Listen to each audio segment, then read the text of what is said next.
Está desde ayer en Cuba, donde el noticiero lo ha presentado como vicepresidente de la Federación Rusa, pero en realidad eso es al menos inexacto. Vamos a ver cómo lo presentó Cuba.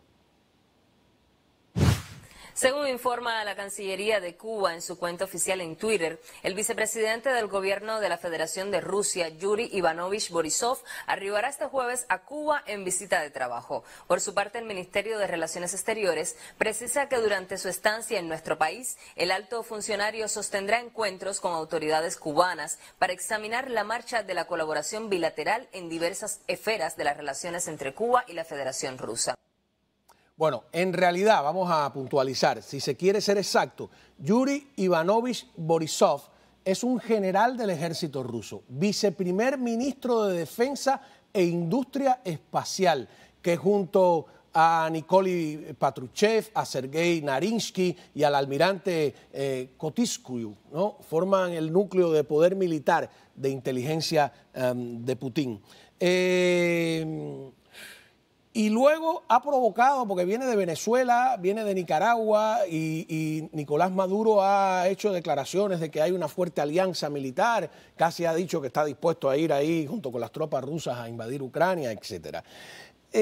Javier, estamos hablando del área de influencia de España, que es América Latina, y ¿cómo vuelvo a decir, cómo se ve desde allá esto, o les parece solo bravuconadas? Esto en España la verdad es que no está teniendo una gran relevancia. Estamos más centrados en el tema de Ucrania que, digamos, nos coge más cerca. Pero tampoco sorprende, es decir, ahora la verdad, Venezuela, Cuba, incluso Nicaragua, son países que están en el eje del viejo comunismo, ¿no? Aquellos que siguen viendo en Rusia lo que ya no era o lo que ya no es o lo que aspira a volver a ser, y lo vemos, se ve dentro de la más absoluta normalidad. Es decir, todos esos países tienen un objetivo común, que es destruir o acabar con los valores principales de Occidente, que es la libertad y la democracia liberal. Entonces, yo creo que está dentro de la normalidad de unos países que tienen una cosmovisión similar, que es aquella que está en contra de lo que es y representa el eje euroatlántico. Claro, detrás del tema nacionalista, yo he tenido la impresión de que hay un tema ideológico. Si uno revisa quiénes están de un bando o de otro, ¿no, Javier?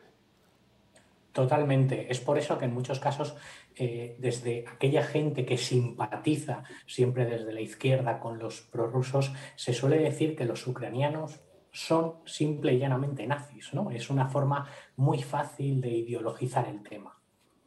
Tremendo, ¿no? Que es interesante esta visión que nos da Javier de ideológicamente cómo está en España la batalla. Recordemos que España ha sido pues escenario de batallas ideológicas a lo largo del siglo XX, ¿no?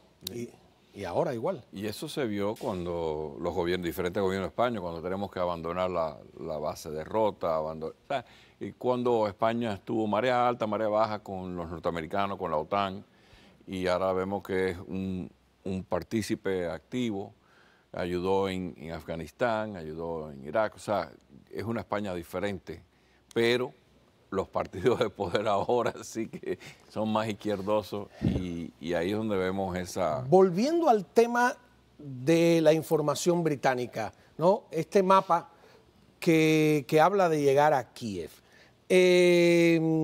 Escuchamos al coronel Octavio, me gustaría, Javier, ya vimos lo que pasó en los Balcanes, que fue bastante costoso.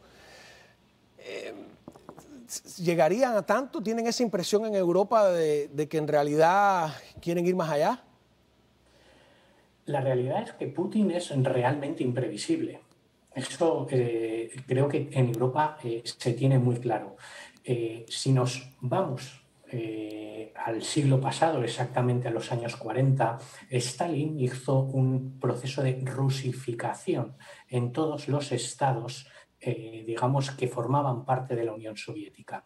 Eso hace que haya minorías rusas en muchos países que ahora son independientes, pero que formaron parte de la antigua Unión Soviética. Entonces, ¿hasta dónde puede llegar Putin? Pues seguramente hasta aquellas zonas donde esa población rusa es mayoritaria. En Ucrania parece seguro que puede intentar hacerse cargo, o sea, controlar tanto Donetsk como Lugansk. Ojo a Odessa en el sur, en la frontera con Moldavia, donde hay un estado no reconocido de facto que se llama Transnistria y donde Rusia también tiene tropas que de una forma más light le permitirían entrar por el oeste. Pero además hay que tener en cuenta que Putin tiene una cosmovisión que para muchas que se podría explicar fácilmente como que no ha superado todavía la Guerra Fría.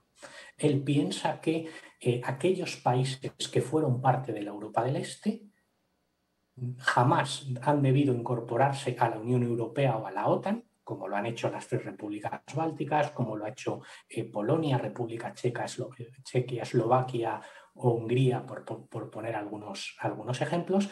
Y él lo que quiere poner ahora mismo, en un momento en el que esos procesos de unión de estos países se produjeron en un momento donde Rusia estaba de vacas flacas, ahora que él se vuelve a ver con fuerza, no solo militarmente, sino en parte también económicamente, lo que quiere es evitar que esos antiguos países de la antigua esfera soviética se incorporen a la Unión Europea y, por tanto, en la consecuencia que suele tener, que es la incorporación posterior a la OTAN. Y entonces no solo tendríamos que poner el ojo en Ucrania, sino también en Georgia, que es otra línea roja que Putin ha puesto encima sobre la mesa a la OTAN y que, ojo, hay que recordar que tiene una situación en Osetia del Sur, que es una provincia de Georgia ocupada por los rusos, muy similar a la que existe ahora mismo en el Donbass, es decir, en los oblasts ucranianos de Donetsk y Lugansk. Bueno, 2 cosas. Me encanta escuchar lo que está diciendo Javier, porque hemos estado comentando exactamente eso. Putin es un hombre del siglo XX y estamos en el XXI con una mentalidad absolutamente antigua. Al final no gana nada con todo esto que está haciendo, ganaría más pues con una relación amigable con la propia Ucrania. Y luego, es verdad, yo he pensado en Moldavia, donde también hay presencia de rusos y además se va a formar un enredo tremendo porque entonces los rumanos, los húngaros van a... el tema de Georgia, de Osetia del Sur, va a desestabilizar toda esa zona y no sabemos a dónde va a parar. Pero para algunos dictadores esto es maravilloso y estamos en el caso de... Mira esta imagen, la de Bielorrusia. El dictador Lukashenko, hay 2 detalles en la simbología, ¿no? Primero, la cercanía. ¿Te acuerdas que la conversación con Macron, el presidente de Francia, que estaban en una mesa que tenía 3 kilómetros de distancia? Aquí están totalmente cercanos y no marcaron ninguna distancia. Para Lukashenko esto ha sido una maravilla porque le desembarcaron los paracaidistas rusos y la pobre oposición democrática desaparece del mapa. Sí, pues mira, aquí hay 2 cosas que están en juego. Primero, Europa o el occidente es el 45% de la venta de todos los gasoductos rusos. Y por eso que se hizo el Nord Stream, para tratar de salir, desviarlo de Ucrania. Entonces, tú estás diciendo, voy a disponer, es como decir, mi mayor mercado, donde el 45% de mi producción va ahora, si invado, lo voy a perder. Que sería una cosa también ambivalente porque no podemos reponer todo el gas que necesita Europa, que le está proveyendo. Bueno, algunos expertos petroleros dicen que como ahora el gas se puede licuar y transportar en barcos, el problema es hacer esa infraestructura para aceptar eso y los puertos. Después hay que volverlo a convertir en gas. Ahora, el problema es que durante estos 40 días, el señor Putin, que ahora están ganando $11 más por barril, y tú bien sabes que sí, que exportan Rusia, 4 millones de barriles tú multiplicas eso diario, por día. Si llega a 100 son 400 millones diarios. Entonces el hombre ha pagado por el ejercicio militar, puede darse el lujo de desenmascarar a la desunión europea, porque como decía nuestro amigo, los intereses de Polonia y de Rumanía no son los mismos que los franceses y los alemanes. Entonces hay tanta divergencia que no pueden llegar a un acuerdo en las posibles sanciones, en qué hacemos si invade Y eso ha explotado, le ha sacado al resto de Europa, mira, ustedes ni tienen un acuerdo, ni saben qué hacer. Esto de tener 25 países bajo la Unión Europea, si no están de acuerdo. ¿Qué tú me dices de Turquía? Turquía, que es un miembro de la OTAN, lo más pero seguro, no es miembro de la Unión Europea. No es miembro, no votaría por hacer algunas sanciones en contra de y no es miembro de la Unión Europea por varias razones. Usted expuso una y yo expongo la otra, que es que como no les permiten, hay países que no quieren a los turcos viajando libremente. No sé cómo lo ve Javier, ¿no? Viajando libremente por Europa, sobre todo los alemanes que tienen 5 millones de turcos allí. Efectivamente, Turquía tiene dos problemas para entrar en la Unión Europea, o bueno, dos entre muchos. El primero, que no es una democracia y no se respetan los derechos humanos, no hay libertad. El segundo problema es que se convertiría de facto en el país de la Unión Europea con más ciudadanos y, por tanto, con más peso en el Parlamento Europeo.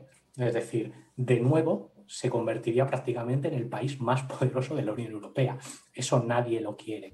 Y tercero, los niveles de pobreza de una masa poblacional tan grande que pondrían en serio peligro el status quo económico de la Unión Europea. Claro. Ahora, los ucranianos con los que he conversado, que hablan español o inglés, te dicen que se sienten un poco marginados porque ellos ven que otros países que pertenecían a la cortina de hierro, como se le llamaba, que desde el punto de vista ucraniano les parecen inferiores económicamente, como Bulgaria, etcétera, sí han sido admitidos en la Unión Europea y ellos no, y que tienen dificultades incluso para poder viajar. ¿Cómo se ve esto? Sí, eso es una realidad, pero también ellos son capaces, deberían ser capaces de responder por qué. Y es que, al contrario que esos países, el porcentaje de población rusa en Ucrania es altísimo.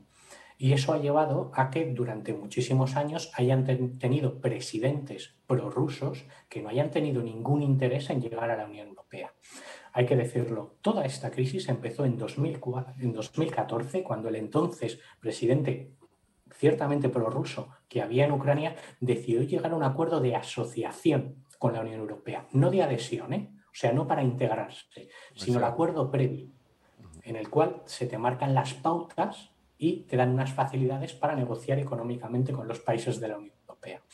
Y ese fue el momento en el que Putin descolgó el teléfono, dijo que eso no se hacía, el momento en el que la parte joven ucraniana que se sentía pro-occidental salió a la calle, lo que conocemos como la revolución del Euromaidán, y cuando grupos armados de rebeldes se alzaron en el este, ¿no? En lo que es Donetsk y Lugansk.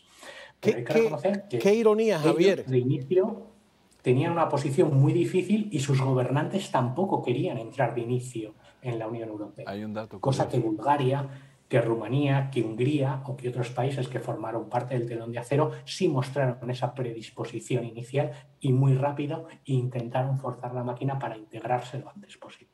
Hay un dato muy curioso. El presidente Biden visitó Ucrania en este tiempo 6 veces, 2014, 15, 16, 17. En sus memorias dice que el problema ucraniano tiene una solución generacional. Y una generación son 30 años. Y lo que te está diciendo nuestro querido amigo es que la juventud es la que va a determinar, los que han estado asociados, viajando hacia Europa, haciendo negocios, buscando trabajo, que eso es lo que vemos en Europa. Tú vas a Londres, tú vas a Francia y están todos estos países de la vieja Pacto de Varsovia trabajando. Muchos muchachos que no encuentran trabajo en Kiev están en otras partes de Europa.